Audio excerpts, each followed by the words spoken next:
પ્રેમ પ્રકરણમાં ખેલાયો છે ખૂની ખેલ।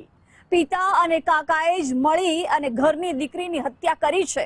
પોલીસે આખરે આરોપીનું કેવી રીતે પગેરું શોધી કાઢ્યું છે, જોઈએ આ ક્રાઇમ રિપોર્ટમાં।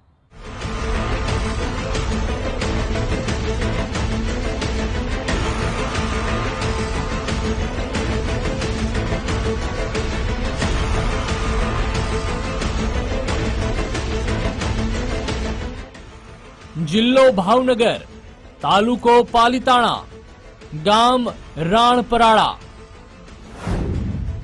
પ્રેમ પ્રકરણમાં ખેલાયો ખૂની ખેલ। પ્રેમ સંબંધનો કરુણ અંજામ।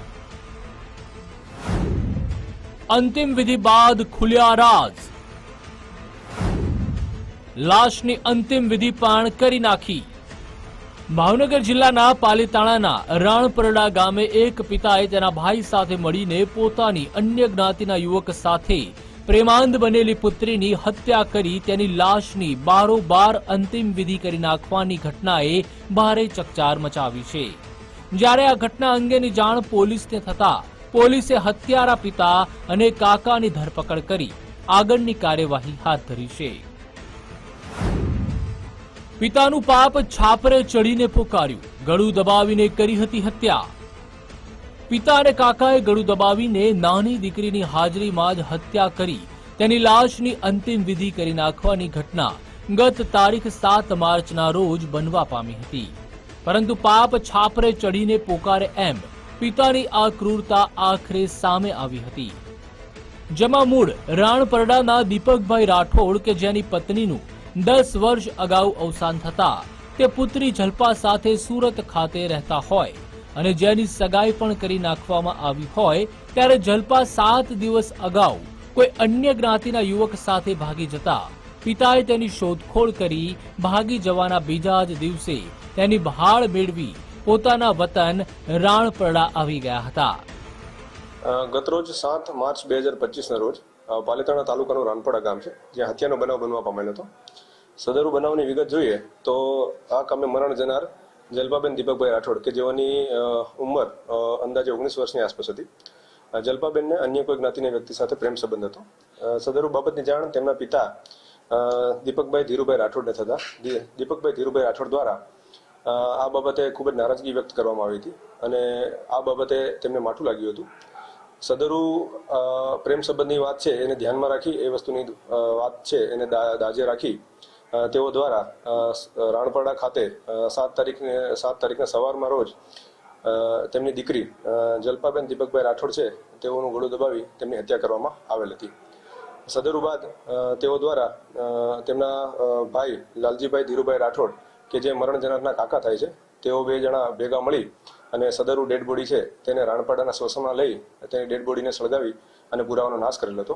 ત્યારબાદ આ કામે જ્યારે મર્ડર થતું હતું એ વખતે નજરે જોનાર સાહેબ અને મરણ જનારની નાની બેન ધ્રુવાંશીબેનને આખો નજારો જોયો હતો। આ બાબતે જો ભવિષ્યમાં તું પણ આવું કંઈ કરીશ તો તને પણ જાનથી મારી નાખીશ તે બાબતની ધમકી તેમના પિતા દ્વારા એમને પણ આપવામાં આવી હતી। સદરુ આખી સમગ્ર ઘટનાને ધ્યાને રાખીને પુરાવાનો નાશ કરવાનું તેમજ ધાક ધમકી અને આજે મર્ડરની હત્યાને અંજામ આપ્યો છે। સદરુ બાબતે પાલીતાણા રૂરલ પોલીસ સ્ટેશન ખાતે સમગ્ર બાબતે ફરિયાદ નોંધવામાં આવેલ હતી। સદરુ બાબતે હાલ પાલીતાણા રૂરલ પોલીસ સ્ટેશનના પીઆઈ શ્રી રવિ રબારી દ્વારા સદરુ બાબતે તટસ્થ તપાસ ચલાવવામાં આવી રહી છે। સવાલ એ થાય છે કે પોલીસે સમગ્ર હત્યાકાંડનું પગેરું કેવી રીતે શોધી કાઢ્યું, જેનો ખુલાસો કરતા ડીવાયએસપી મિહિર બારિયા કહે છે કે આજથી લગભગ 2 દિવસ પહેલા આજે આરોપી છે ધીરુભાઈ રાઠોડ તેમની સાથે કામ કરતા એક વ્યક્તિ હતા। એ વ્યક્તિને ગામના લોકો દ્વારા જાણ કરવામાં આવી હતી કે આ રીતનું કોઈક શંકાસ્પદ મર્ડર અથવા તો શંકાસ્પદ આ રીતે ડેડ બોડીનો નાશ કરવામાં અથવા તો મર્ડર કરવામાં આવેલ છે એ રીતની એમને વાત મળી હતી। ત્યારબાદ તેમના મોસાળ પક્ષ દ્વારા આ બાબતે દીપકભાઈને પૂછવામાં આવેલ કે ભાઈ આ જે દીકરી છે એની તમે અંતિમ વિધિ કરી અથવા તો જે પણ કંઈ બનાવ બન્યો છે તેની જાણ અમને કેમ ન કરી। તે બાબતે દીપકભાઈ ધીરુભાઈ રાઠોડ દ્વારા એમને ગોળ જવાબ આપવામાં આવ્યો હતો. તેમને એવું કહેવામાં આવ્યું હતું કે આ બાબતે એમને ઝેરી દવા પી લીધી હતી, જેથી કરી અને અમે અમારી રીતે તે અંતિમ સંસ્કાર કર્યો છે.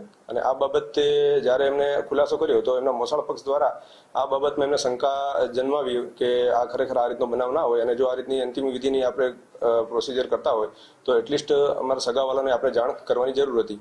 જેથી કરીને આ બાબતે ઊંડાણ તપાસ કરતા તે લોકો દ્વારા પોલીસનો સંપર્ક કરવામાં આવેલો હતો. અને આ બાબતે પોલીસ દ્વારા પણ આ બાબતે જરૂરી તપાસની તજવીજ કરવામાં આવી હતી. ત્યારબાદ આ બાબતે સ્પષ્ટતા થઈ હતી કે અમને આ રીતે 7 તારીખના રોજ આ મર્ડરનો અંજામ આપ્યો હતો.